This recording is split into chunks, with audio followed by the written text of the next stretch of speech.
Remember Sleeping Dogs? That is one of the most underrated games of all time, packing the perfect mix of great story and gameplay, but it never got the traction it deserved. Well, MotoGP 24 is the sleeping dogs of racing games.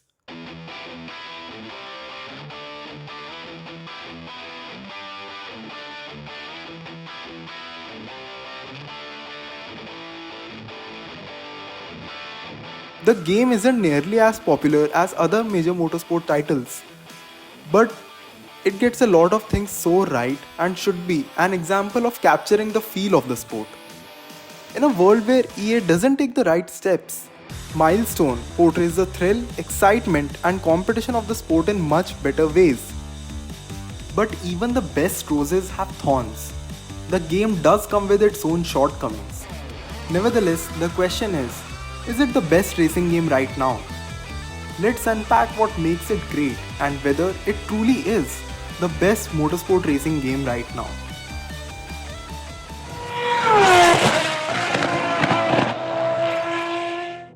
As I said in my previous video, the most important aspect of racing games and especially motorsport games is racing, because it is what gives the feel of the sport and tries to make you feel the same rush actual drivers or riders go through. Setting aside TT Isle of Man, I think WRC and MotoGP are the most dangerous motorsports. The high stakes of riding at over 350 km per hour, the lean angle of 64 degrees at high speeds, all while competing with other riders of similar skill, makes you think the intense pressure and risk riders have to face. MotoGP 24 does really well to replicate this feeling. The game makes the racing feel action-packed and competitive. I rarely felt the pressure of competition while playing, because of which sometimes I did make mistakes and even crashed. Pushing the bike to its limit in the game captures the thrill and high stakes of the motorsport. The clean laps, overtakes, make it far more satisfying because the errors can be punishing. Unlike in F1, I rarely felt the need to focus on the race, and once you get in the rhythm of handling the liter bike, it feels like a smooth dance on the track. You just get into the zone like Senna on Monaco. I was no longer driving it conscious, and I was in a different dimension for me. The circuit for me was a tunnel. I had a lot of great battles during my playtime. The pressure and risk felt real. At times, I had to think if it is really worth pushing for more points or just hold on to my current position for a good enough result. The flag to flag races are also great and can involve some amount of deciding factor, some strategy to change the bike on this lap or the next. Coming to the other riders, for the most part the AI feels good and is aggressive at times. Unlike in 23, the AI is also penalized for making mistakes. And yes, the AI does make mistakes. This gives the AI and racing a more natural feel which I really like. Even the adaptive AI is good for the first 2 seasons. However, then the rubber banding starts, but it is more geared towards new players, which works. However, I wish there was a fine-tuned setup for AI behavior like in the Ride series. I could make the AI more or less aggressive. But to be honest, this is not really an issue, just a suggestion. Because the AI feels fine and is fun. MotoGP 24 does really well at replicating the intense competition of the sport, all while taming the raw power of a GP bike, which makes the racing one of the strongest points of this game. The other most important part of racing games are the machines, the bikes itself in this game, and the handling model. This is another huge positive for the game. The GP bikes are some of the most powerful and advanced bikes. These bikes produce over 240 horsepower while weighing 158 kilograms. MotoGP 24 does really well to replicate this insane power to weight ratio. Along with this, the bikes sound great. Even the Moto 1 and 2 are fun and feel exciting to ride. The jump from Moto 1 to Moto 2 and subsequently to the GP bikes makes you feel like you are in the big league now. The power increase, the weight increase, Milestone nailed it. Bikes from different manufacturers have a certain distinct feel. This gives the bikes some character. I can differentiate between the braking and cornering of different bikes, how good the weight transfer, pivoting feels. Unlike MotoGP 23, there is no pickup effect this time, so you really feel the weight of the bike far better. You feel the lean angle and where that limit is.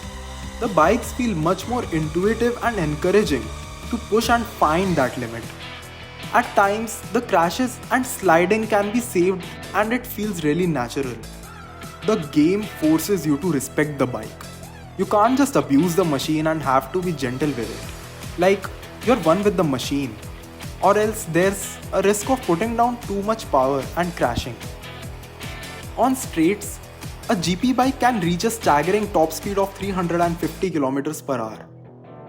The drag at such speeds is almost tangible, and the bike struggles to steer quickly, which makes it so much more real. It really does make you feel like you are riding a lightweight, high horsepower liter bike, which demands skill and precision from the player. Coming to the development side of the bikes, I highlighted MotoGP 24 as an example in my F1 24 video, and rightly so.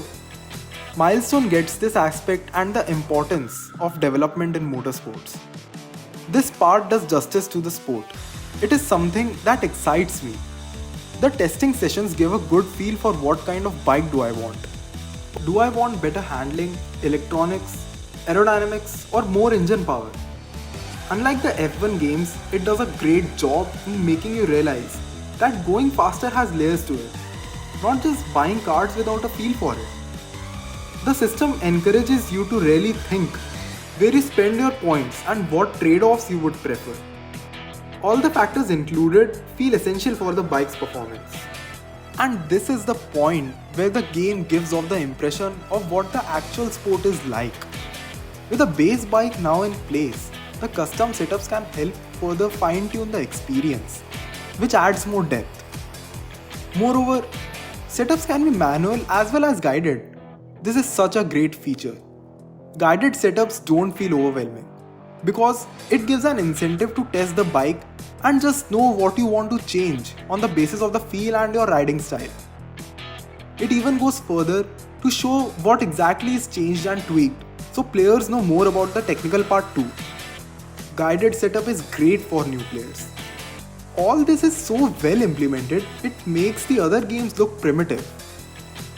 Over the season and over time, you can really feel the difference and upgrades a bike went through. The bike feels more stable, quicker, more agile. All this is very noticeable. The development makes you a part of what MotoGP is, a huge part of motorsports done right. Now let's look at what the downside of this game is, because to be honest, it is pretty huge. The career mode and the content of this game is lackluster. The career mode is very mediocre. It isn't flushed out, and a lot of features are badly implemented or just unnecessary.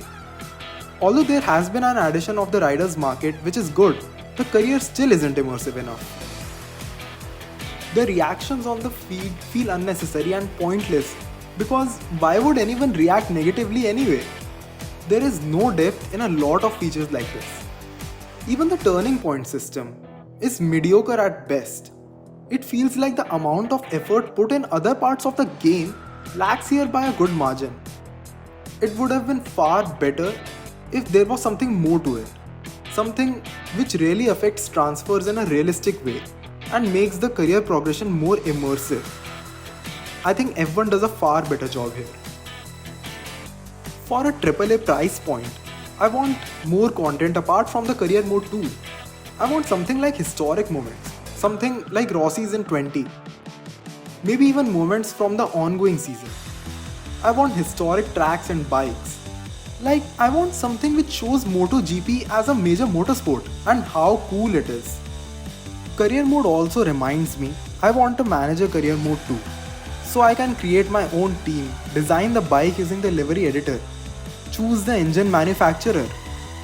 All the nitty-gritties of managing a team, at least on a surface level. These are some areas of improvement I really hope to see in MotoGP 25. This being a milestone game, I can expect improvement, unlike from EA. But for now, the game lacks in this department and needs to be improved. This is an important part of racing games too. Talking about the customization, the livery editor is pretty good. The game allows you to design and create your own helmet, your number, and even the rider sticker. The game gives you the freedom of choosing your riding style, your suit, and also lets you change the color of boots, knees, and gloves. What I want further for customization is bikes with a custom livery editor. This would also suit better with the manager mode if it ever makes it in the game. This brings us to the end of this video and the question, is it the best racing game right now? Well, the answer isn't straightforward. The game does justice to the sport on track. It highlights and showcases what the on-track action means. The thrill, the pressure, the intense battle, the skill, all while replicating the experience of some of the most powerful bikes on this planet. This is what MotoGP is. However, the game lacks the off-track experience of the sport, which is just as important for immersion, especially at a AAA price point. Regardless, I still feel it is one of the most underrated motorsport racing games, and I want to see it grow.